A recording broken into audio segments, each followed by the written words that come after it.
Show Boat is a 1926 novel by American author and dramatist Edna Ferber. It chronicles the lives of three generations of performers on the Cotton Blossom, a floating theater that travels between small towns on the banks of the Mississippi. For the 1880s to the 1920s, the story moves from the Reconstruction-Era riverboat to Gilded-Age Chicago to Roaring-Twenties New York, and finally returns to the Mississippi River. Show Boat was adapted as a Broadway musical in 1927 by Jerome, Kern, and Oscar Hammerstein II. Three films followed, a 1929 version that depended partly on the musical, and two full adaptations of the musical in 1936 and 1951. Background. In August 1924, Edna Ferber watched as the opening performance of her play Mimic was disrupted by an invasion of bats that had been nesting undetected in the chandeliers and dome of the playhouse.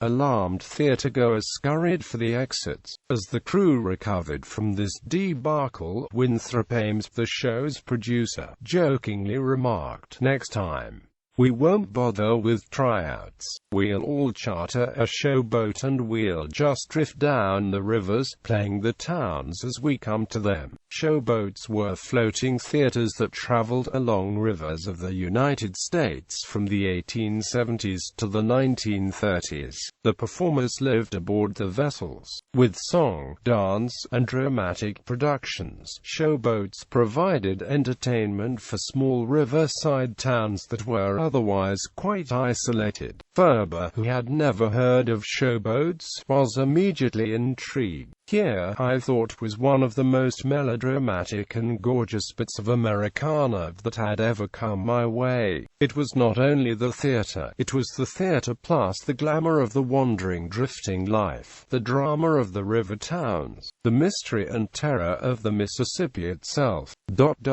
I spent a year hunting down every available scrap of showboat material, reading, interviewing, taking notes and making outlines." Quote, in 1925, Ferber traveled to Bath, North Carolina and spent 4 days aboard one of the few remaining showboats in the country, the James Adams Floating Theater, which plied the Pamlico River and Great Dismal Swamp Canal. An account of Ferber's visit to Bath can be found here. The material she gathered, especially the reminiscences of Charles Hunter, the director and chief actor, provided her with a treasure trove of showboat material, human, touching, true. Ferber spent the next year in France and New York writing the novel, and published it in the summer of 1926. The mix of romance, realistic depiction of racial issues, and nostalgia for a vanishing American past was an immediate hit with a still war-weary American public, and the novel was #1 on the bestseller lists for 12 weeks. The critical reception was more cautious but still positive. In his New York Times review, Louis Cronenberger wrote, "With Showboat, Miss Ferber establishes herself not as one of those who are inaugurating first-rate literature, but as one of those who are reviving first-rate storytelling.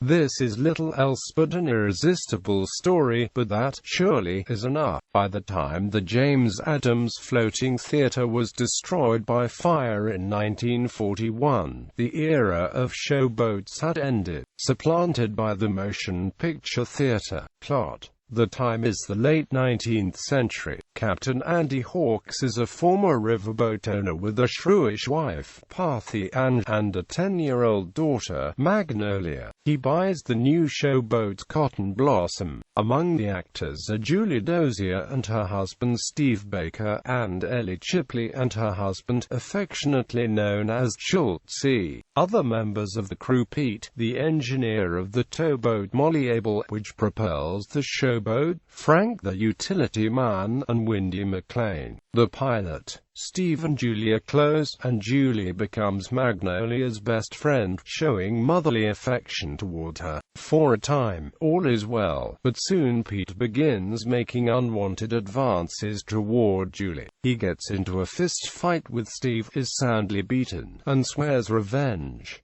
He implies knowing some dark secret concerning Julie. When the troupe arrives in fictional Lemoyne, Mississippi, Pete steals Julie's picture from the box office and takes it to the local sheriff. Julie claims she does not feel well enough to perform, and Parthy observes that Julie fell sick the year before in the same town. When they hear what Pete has done, Steve takes out a pocket knife, makes a cut on Julie's hand, and sucks blood from it. The sheriff arrives and announces that there is a miscegenation case on board, since Julie is black and Steve is white. Their marriage is illegal. Julie admits that she is half black.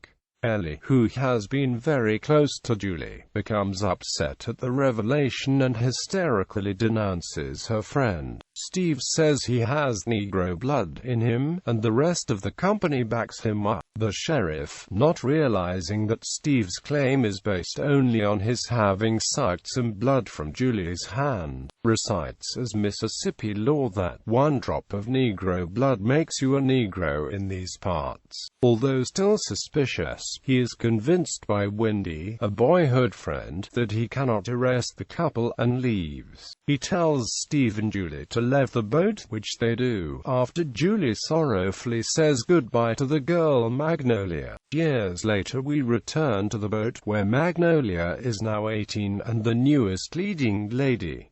She has no leading man. After Gaylord Ravenel, a handsome riverboat gambler, is hired, he and Magnolia promptly fall in love and elope. Months later, Magnolia has had a baby daughter, whom she names Kim. Shortly after, Captain Andy falls overboard during a storm and drowns. Rather than live with the stern Parthy, Magnolia and Ravenel leave for Chicago with Kim. In the big city, the couple is alternately rich and poor, depending on Ravenel's gambling winnings. Finally, after about 10 years, Parthy announces she is coming to visit the destitute Ravenel. Desperate for money, borrows some from Hetty Chilson, the local whorehouse madam. He returns to Magnolia at the boarding house but is drunk. As he sleeps off his stupor, she returns the money to Hetty and discovers the madam's secretary is Julie Dozier. Julie is devastated that Magnolia has found her working in the whorehouse.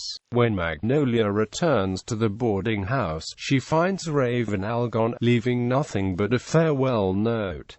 She never sees him again. She goes out to get work and is hired at a local nightclub called Joppers. The story moves forward to 1926, when showboats are becoming scarce on the Mississippi River. Kim has married and become a successful actress on Broadway in New York City. Her father Ravenel has been dead for several years. One night, Magnolia receives a telegram announcing the death of her mother Parthy, from whom she has been long estranged. She returns to the showboat, which she decides to keep and manage, rather than to scrap. She gives all of her inheritance from Parthy, a fortune, to her daughter Kim. Joining Magnolia is Ellie, a widow since her husband Schultze has died.